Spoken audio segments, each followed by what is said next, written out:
It's Lucy Litch, and this is Tiny House Conversations. It's the Australian-based podcast where I interview experienced tiny houses, tiny builders, and adventurers in the tiny world so you can discover how to create, build, and transition into tiny life.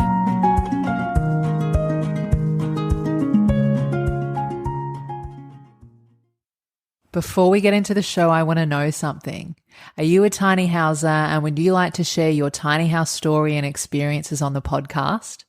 Or are you a business that has a product or service that aligns with the tiny house movement and would be beneficial for the tiny house community that you'd also like to share on the podcast?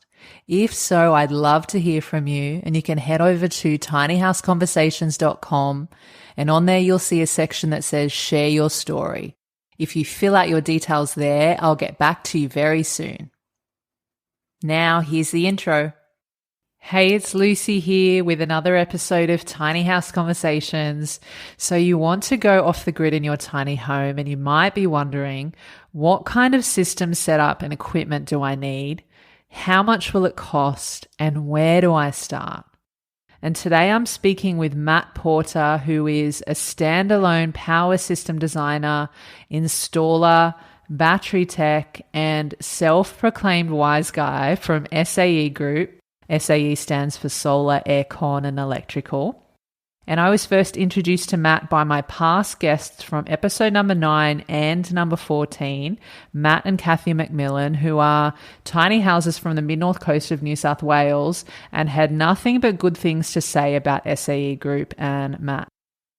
And in this conversation, we talk about where to start when it comes to an off-the-grid solar system that suits your needs and wants, the basics of how a solar system works and the equipment involved. We also talked about the important considerations and what to look for or ask about when finding a solar company to work with, roof solar panels versus panels on trailers, sheds, or racks, an intro to grid-connected solar, and lots more. Now, I know that solar systems can be quite complex, and it can even sound like speaking a different language. And so Matt helps to break things down for us today to help you know where to start with your off-the-grid solar system for your tiny house. Now, on to the show with Matt. Hey, Matt, welcome to Tiny House Conversations, and thank you so much for joining me here today. No worries at all. Thanks for having me on. My pleasure. So, Matt, before we dive into all about off-the-grid solar systems for tiny houses, I'd love to start by getting to know a little bit about you and your story, and how you became interested in solar energy and, as you say, helping people achieve energy independence. And then can you share a little bit more as well about what you do for SAE Group? Yeah, well, my journey probably started in 2012. My wife and I moved back from Canada, and I just really didn't want to go back into my previous line of work. So I started looking for different opportunities. An opportunity came up with a local battery manufacturer, a supplier of caravan products. So I took that up, and then probably just developed from there. It was started out humble beginnings, I guess. Started out with caravans, 12-volt systems, camping systems. And then an opportunity arose within the company to move into more off-grid sort of systems. So I took that, and then, just learned everything I could. Got my CC accreditation for off-grid installations and designing systems. I had some really good guys that I worked with as well that, really knew their stuff and sort of put me on the straight and narrow at the beginning. So I had that foundation there. Fast forward to today with SAE Group. Been here 4 years now, and just been heading up the off-grid department and batteries, and just really immersing myself in off-grid and anything batteries, really. Amazing. Are you finding that the interest in off-grid facilities has been growing over the years, just in a general sense, whether it's tiny homes or regular homes as well, and even just commercial businesses? Yeah, battery storage is definitely on the up. I think off-grid's always been there in the background sort of thing. It's really been a niche sort of thing for people, but think with everything that's going on, it's coming to the forefront a bit more. There's always been, properties or situations where people have needed off-grid, in particular, like if it's a large property and there's a great distance from the house site to the mains power. Off-grid's a viable option for that. Tiny homes has really been increasing a lot over probably the last 4 or 5 years. Definitely on the up for sure. Yeah, absolutely. I think there's this move towards more self-sufficiency, and as you also mentioned previously, like energy independence too. So I think that's great. And I'd love to dive a little bit more into off-grid solar for tiny homes, and wondering, if someone is wanting to start out on their journey, exploring off-grid for their own tiny home, how can they work out what they actually need and what type of system would be best for them, as well as thinking about things like location and sunlight hours and all of that? Excellent question, Lucy. So podcasts like this are a good place for information. You can actually listen to what people have already done and what's worked for them. Plan it out, get an idea of what you want to do. You may not necessarily need a huge system. Like most vans only have a panel or two and a charge control and battery and run all DC appliances and lights. Tiny homes might use a combination of AC power and DC power. So the best place to start is an appliance list. Work out what you need and what you want. Do you need an aircon or fans do the trick? Do you want an electric cooktop or gas be okay? Same with your hot water. There may not be space for rooftop solar hot water system, so you might need to use a small cylinder or even instantaneous gas hot water. What will you need for your water and sewage? Are you on town supply, or will you need to have pumps and aerators? If you're going to use some DC power, that's totally fine. We still work out power consumption the same way, and it's just that your installer will need to know so that they can plan out the components. So first thing, write your appliance list out. What are you going to have?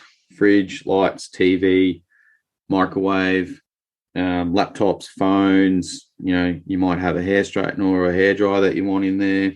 Whatever it is, write it down. And then you need to get your power ratings.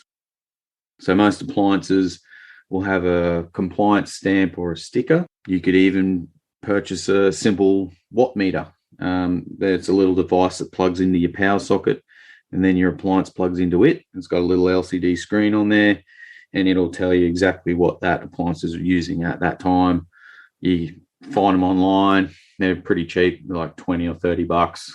So, if you haven't purchased the appliance yet, then you just need to check with your supplier or just Google it. Most appliances will actually have the energy rating or the tech specs on the listing. We can also link an example load sheet for people to take a look at to see what we're talking about.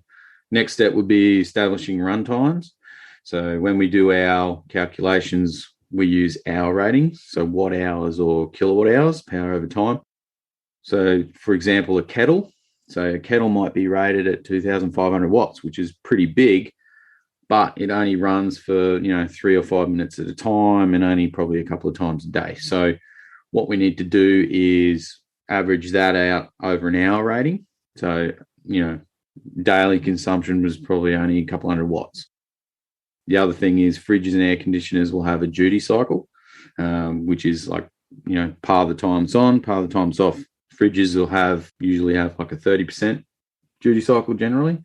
So over the course of the day, say your fridge is rated at 150 watts, even though it's plugged in 24/7, it's only going to run for 30% of the time. So we'll use 8 hours for that run time. So 8 times 150 is 1,200 watts. You can also look at the energy efficiency rating stickers, the little stickers with the stars. There will be a number under the stars with a kWh next to it. That's its average usage over a year. So you would just take that number, divide it by 365, and you'd get your average daily usage. Also, note down what time of day you use your appliances.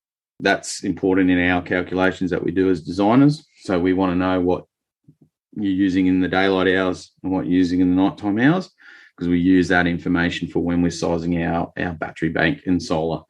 Another thing to consider is peak power or your surge. Water pumps, even sometimes fridges and air conditioners, they'll have two ratings. They'll have a maximum input current, which is the surge, and then they'll have a continuous rating. So we use the continuous rating for sizing the batteries and solar, but we use the surge ratings to work out what size inverter we need. Water pumps will probably be the largest surge in a tiny home, and pumps can surge anywhere from 3 to 8 times their continuous power rating. So a 450 watt pump could actually surge to 3,600 watts, which is pretty big. But these surges only last for a very short period of time. So when you do your list, your appliance list, if you got the figures, just note them down. Proper off-grid inverters will have a surge rating twice of their continuous rating.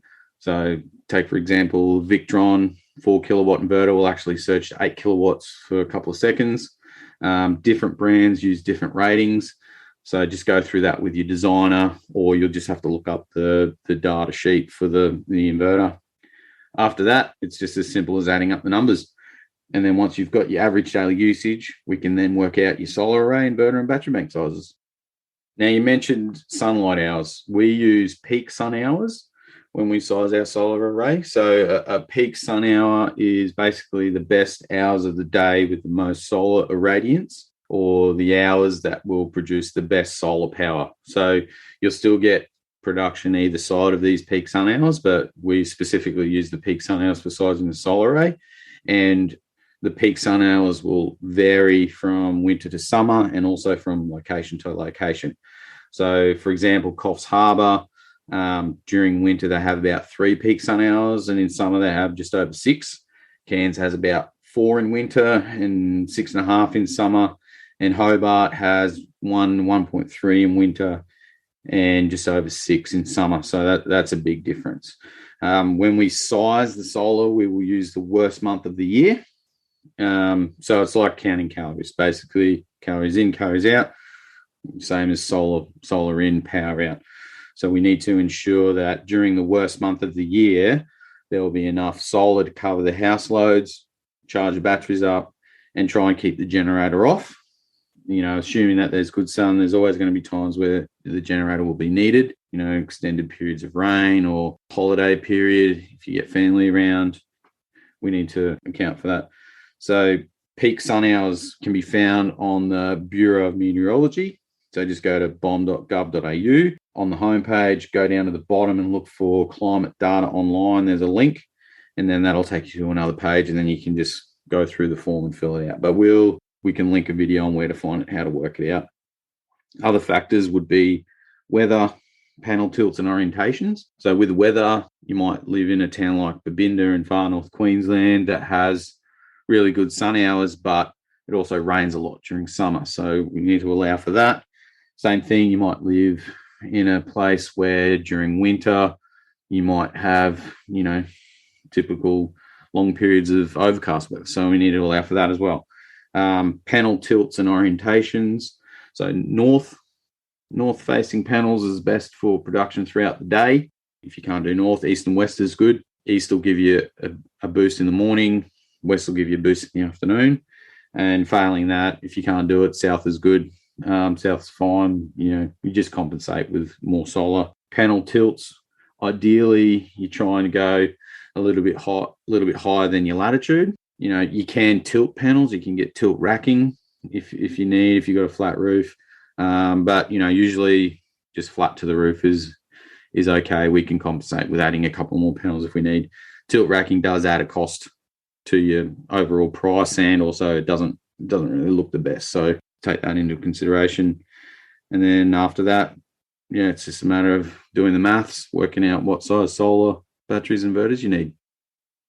Yeah, fantastic. So what I'm hearing you say is, because I know that online often, and just sometimes speaking to different people and being in like different tiny house Facebook groups, there's questions like, what's everyone doing for solar and what kind of setup do you have? But really it seems to be that you've got to ask the question, well, what is it that you actually need yourself and your family, and what requirements do you have? And so working out all of that so that then you guys can help design and customize that specifically for the person rather than, I mean, it's good to know what other people are doing, but really it comes down to what your needs are and what your, the way that you're living in your everyday life as well, and what kind of appliances you have. So that's really good to know. And I know there's a little bit of, can be a little bit technical, all this solar system off-grid speak, and especially for someone that might be new to a lot of this or hasn't experienced or doesn't really know too much about it.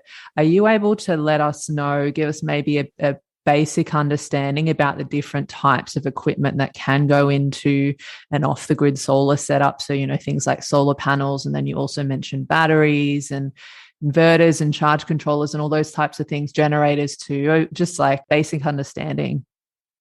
Yeah, so it all starts with the solar panels. Then it goes down. There's different ways to do it. In the tiny homes, we normally use a charge controller, solar charge controller. You might have heard the term MPPT, which stands for maximum power point tracker or tracking. So that's basically a DC to DC conversion from the voltage of the solar panels down to whatever your battery needs, whether it be 12, 24, 48 volt. That's a direct connection. So that's the most efficient charging source or form. Then you'll have an inverter, different inverters. You see the little tiny ones with the plugs on the front that connect straight on the batteries. We use a product which has a built-in charger as well.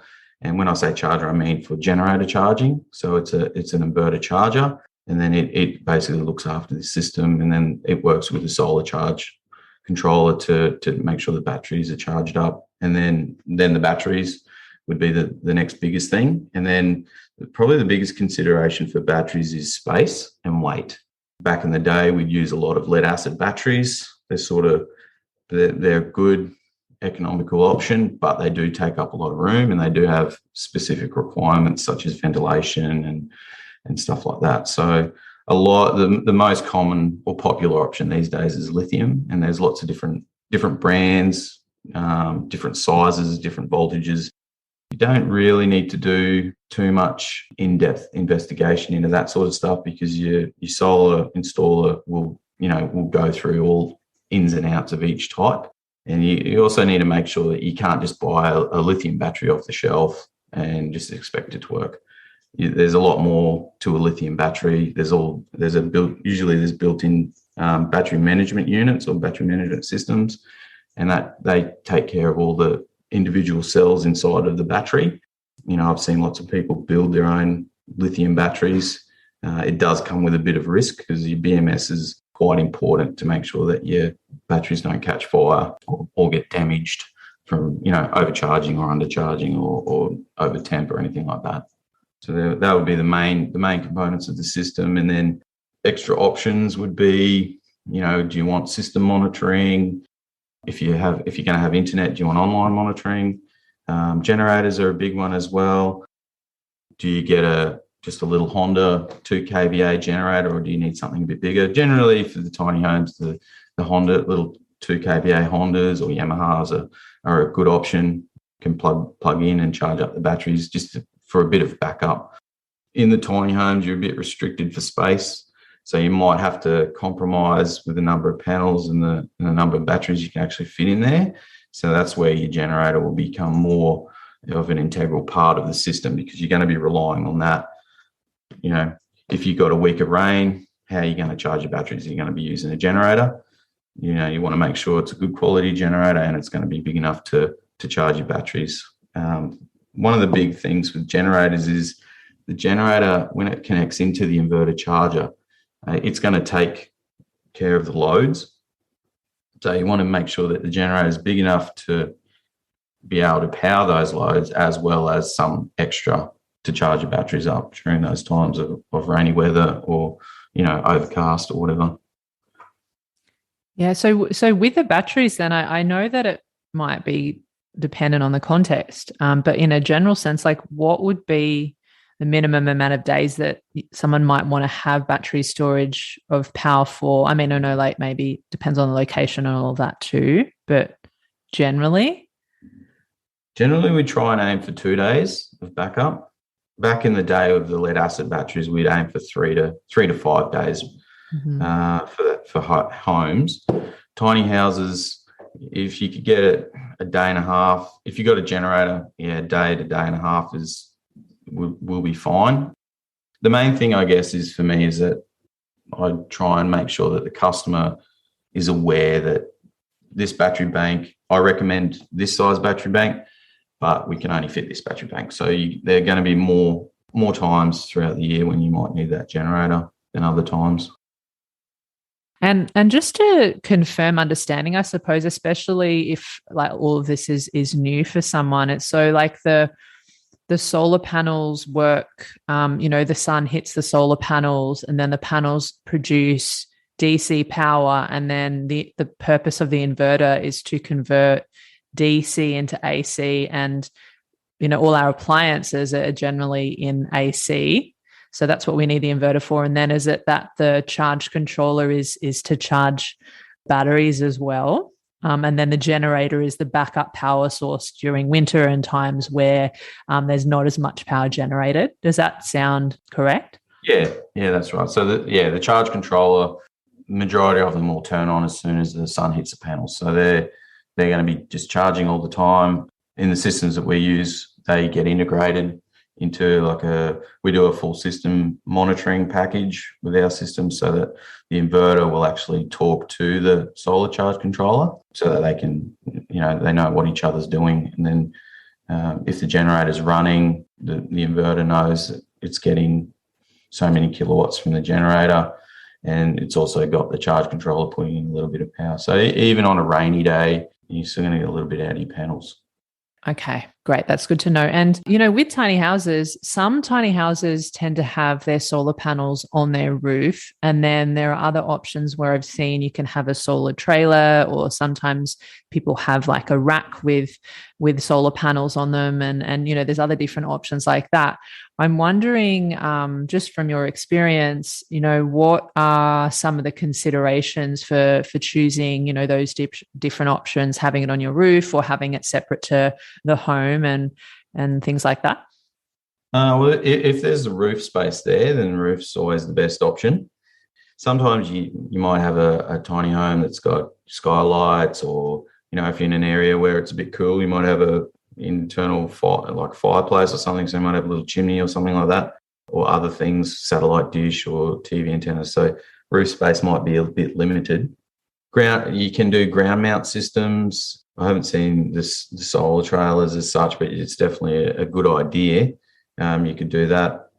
It really comes down to working out what size system that you need, and then working out if you only need, say, 4 or 6 panels, there's no point putting in a ground mount with 30 or 40 panels. Ground mount systems can be quite expensive.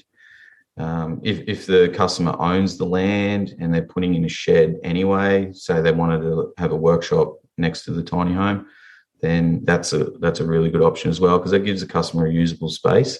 So we can use the roof. You can even put the whole system inside that and then provide power to the tiny home so that everything's put in the house, and then you don't have that space restrictions as what you would if you're trying to fit it inside the home.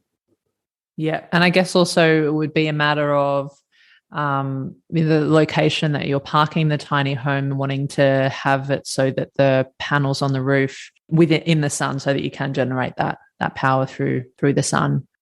If it's not going to be moved for a while, then the shed or ground mount's probably a good idea.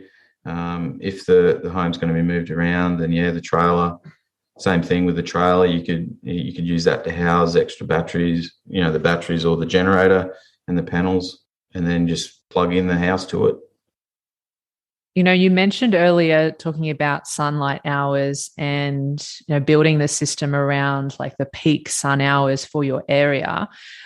Even though like most of our listeners are in Australia, New Zealand as well, but there's also, people around the world in different climates and locations. So I'm wondering, if someone lives in an area that doesn't have a lot of sun throughout the year, like what are some of those considerations? Obviously, it maybe a generator would be something that they would probably get more use out of. And like what other things can you say about that?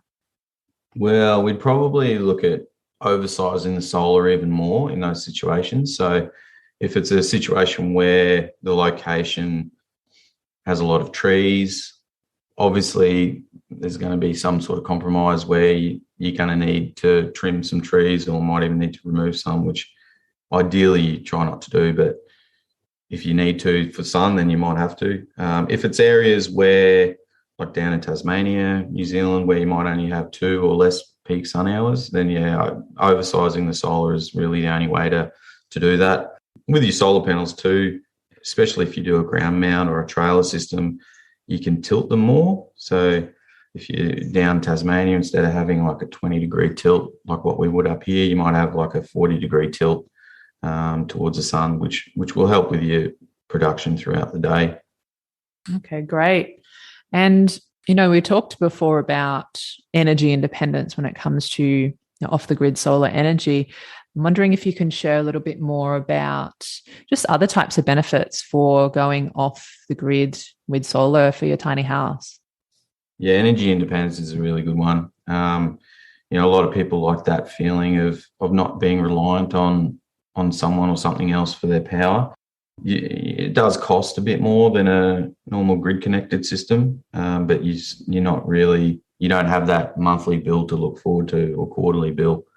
That's just probably the biggest benefit. Power outages, a lot of rural areas will be on like a return line or might have a lot of trees and lines get damaged during storms. So you might have off-grid is the best option for those sort of areas.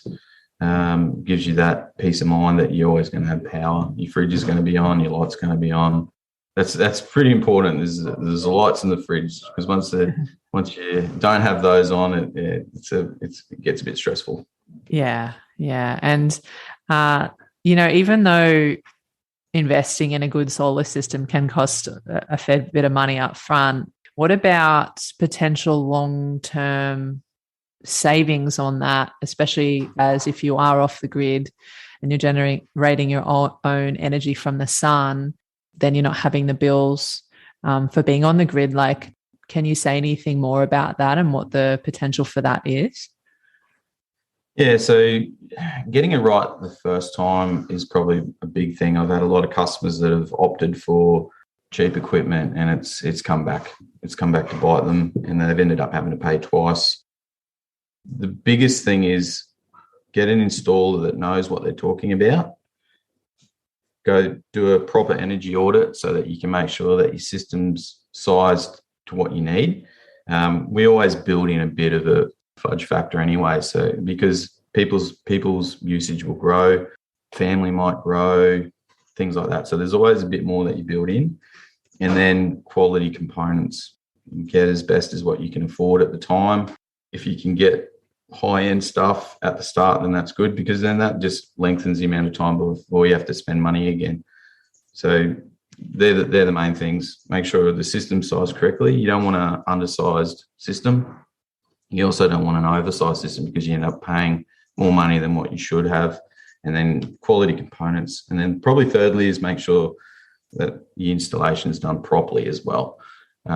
There's no point spending big bucks on top quality equipment if the installation's done poorly, because then you're just going to have dramas anyway.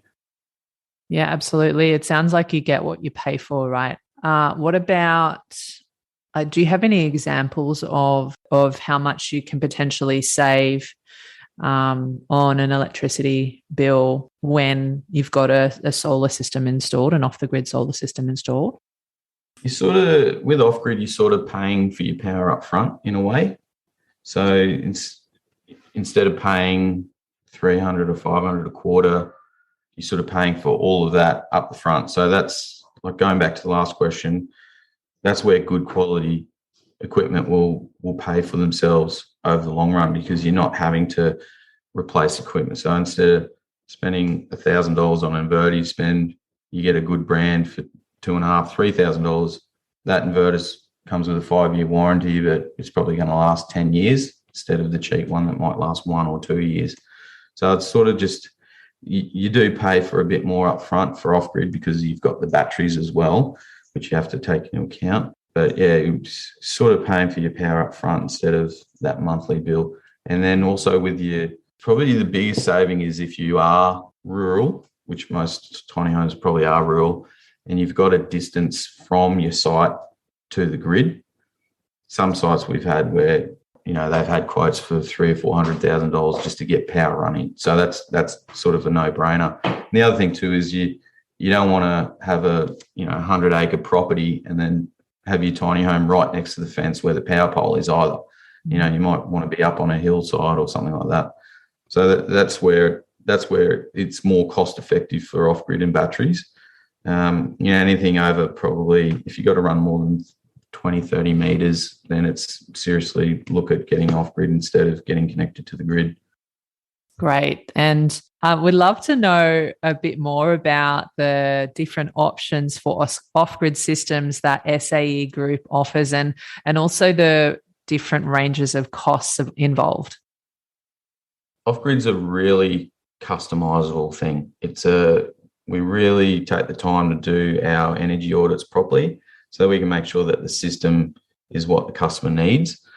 We don't really do the cookie cutter systems, and I'd probably advise not going for the cookie cutter system as well.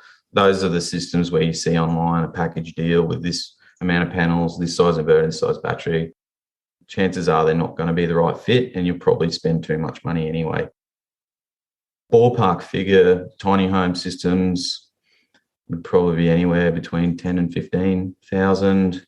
A three-bed home with 4 people would probably be in the 20s, early 20s. And then, if you've got a big house, big shed, I've done some systems in the hundreds of thousands of dollars. So it's really probably the best thing is to just make sure that the system's sized to what the customer needs. Yeah, perfect. And with your systems, can that be installed by, just any kind of electrician in someone's area that should be able to do that? We try and install all our own systems. So we service Queensland up to sort of like Bundaberg area and probably 2-3 hours inland, and then all the way down to Port Macquarie, same thing, 2 or 3 hours inland. The systems can be installed by any electrician. Any electrical work should be done by a licensed electrician.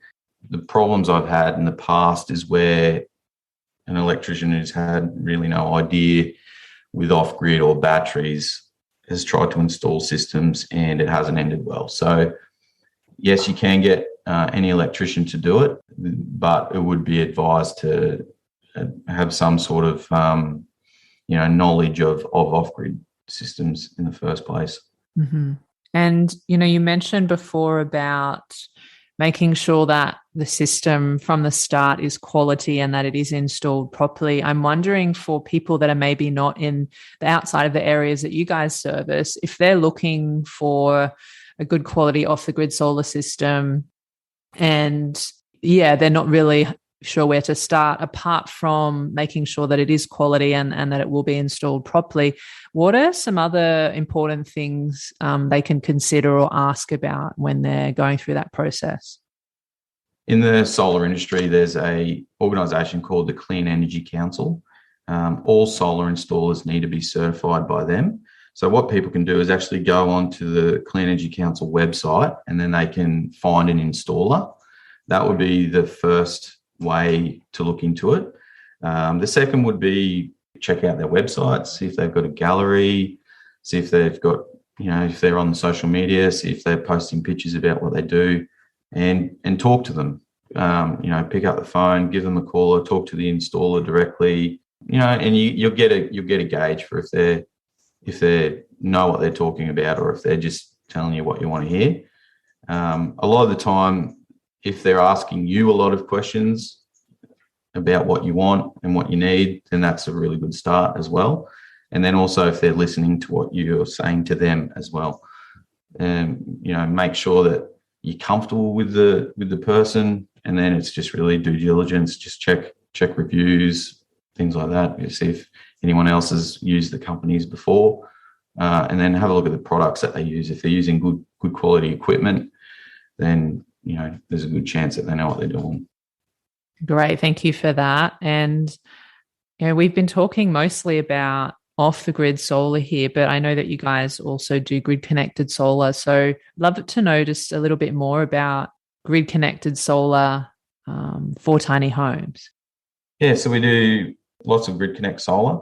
Tiny homes, same thing. It'd be you're not really restricted to design as what you are with off grid, because it's basically panels and inverter. So the biggest consideration will be roof space again. You need to have the roof space for the panels.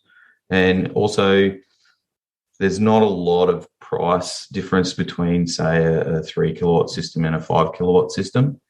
So if you can go the bigger system, go the bigger system. But again, that will come back to roof space. And then you might need to look, if you don't have that roof space, then you might need to look into a ground mount system. Or a shed, even if there's a shed going in. Again, that's a really good option as well.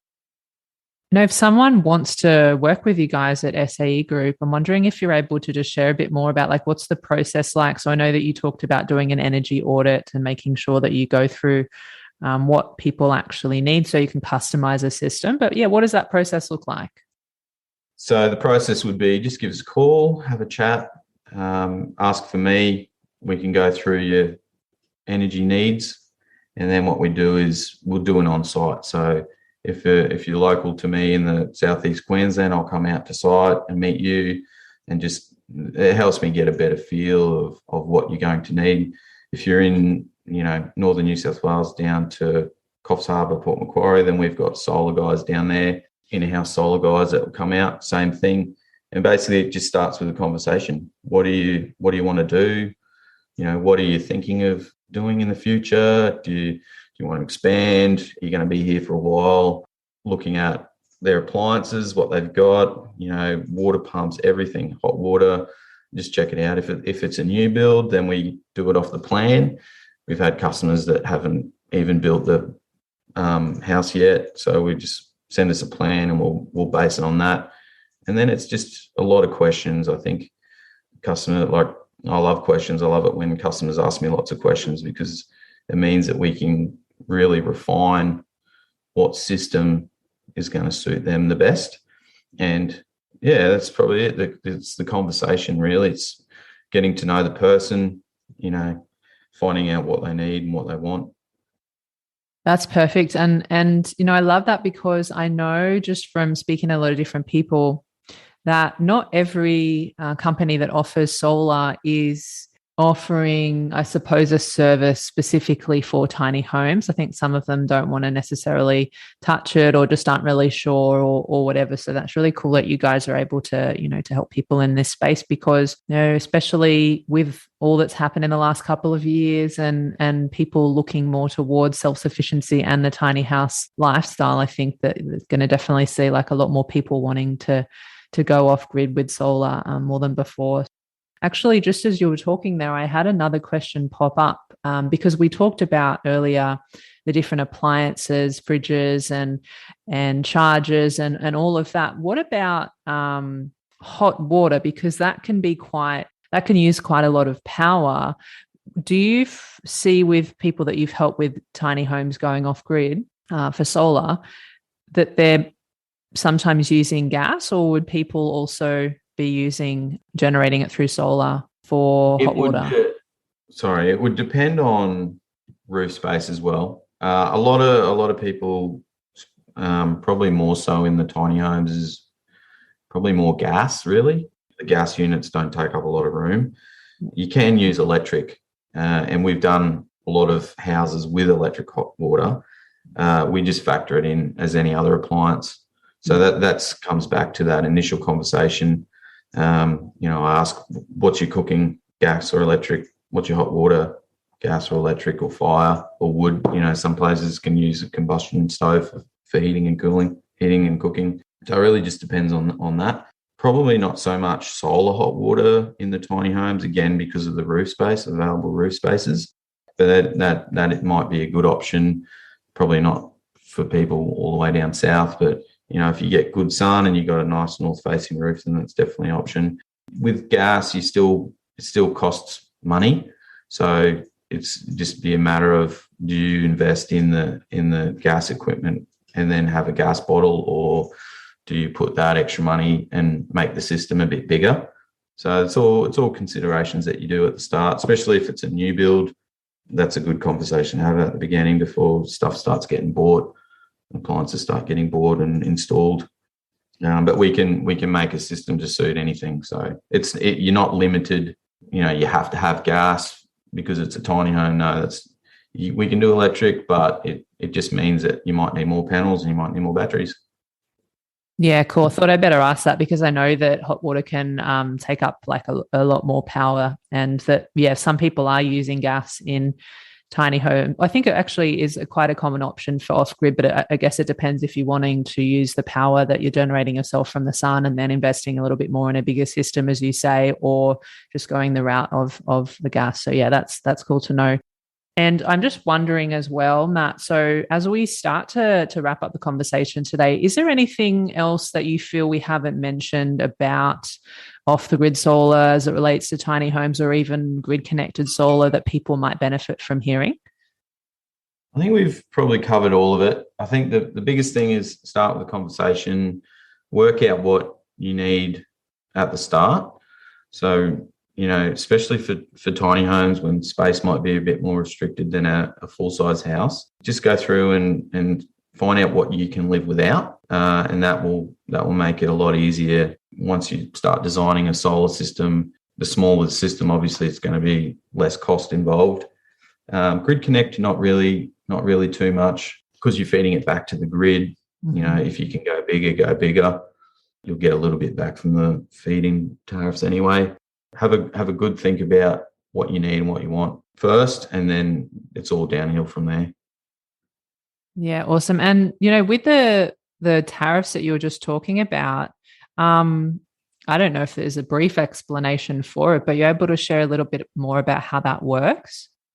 Yeah, so it's feed-in tariff, and it's provided by your energy retailer, and it's however many cents per kilowatt hour that you send back to the grid. So once your house loads have been satisfied during the day, whatever solar's left over will get sent back into the grid, and then your energy retailer will pay you for that. It's not a lot at the moment. I think some places in Queensland are at 5 cents. I think New South Wales isn't much better. So it's a little bit, but it does help. And sometimes, if you've got an energy retailer you've been with for a while, they might offer you a bit better feed-in tariff. So if you've got a 6 kilowatt system in summer, you should produce around round figures 30 kilowatt hours a day. So if your daytime usage, it doesn't help for nighttime, obviously, because the sun's not shining at nighttime. But if you use 10 kilowatt hours during the day, that means 20 goes back to the grid, and then your energy retailer will give you a little bit for that power that gets sent back. Is there anything that, for either yourself or for SAE Group, are there any exciting projects or initiatives coming up for you guys? We're quoting all the time. We've got some larger homes coming up, off-grid homes, which will be quite large actually. We're always in the commercial grid connect space. Again, we've got some large projects coming up as well. So it's always changing and evolving day to day. Stay tuned. Beautiful. And I mean, SAE stands for solar, aircon and electrical too. So you guys have got a lot of other services that people might be interested as well. Yeah. Yeah. So we started out with electrical first, and we've really specialised in solar in the last probably 12 years has been our main point. But yeah, we can offer electrical work. We have another company which specialises in underground power, overhead power. So we've had situations where, we've had putting in a solar system and the customer needed underground power, so we can do both. And then solar is our main focus of the company. We just love it. It's our main thing. And where can people find and connect with you guys online? So we're Facebook, Instagram, YouTube. Just type in SAE Group and we should come up. Website's saegroup.com.au, and you can get us on the phone 1300 18 20 50. Perfect. I will put everything in the show notes and also other links that we discussed in the show today. And if you want to find the show notes, you can go to tinyhouseconversations.com. And, Matt, thank you so much for taking the time out of your workday today and for sharing all about off-the-grid solar systems for tiny houses. I really appreciate it. No worries. Thanks for having me on. My pleasure. And if you're listening to this episode, thank you for taking the time out of your day to be here with us as well. If you want more Tiny House Conversations, stay tuned for new episodes every Thursday, and I'll see you next time. Thanks again for listening. And if you enjoyed the conversation today, you found it valuable, and you want to support the podcast, the best way you can do that is to share the love. That way I can keep bringing you more tiny house conversations to help you on your own tiny journey. So here are 3 ways that you can support the podcast. Number 1, if you have a friend or family member that you feel would benefit from hearing these conversations, feel free to share it with them, email them, text them, send them a telegram, do whatever you need to do to share it with them. Number 2, if you hit the subscribe button, you'll know exactly when the next episode is live. And number 3, if you head on over to Apple Podcasts or wherever you're listening to podcasts and leave a 5-star rating and review. Thank you so much in advance. I appreciate you, and I'll see you in the next episode.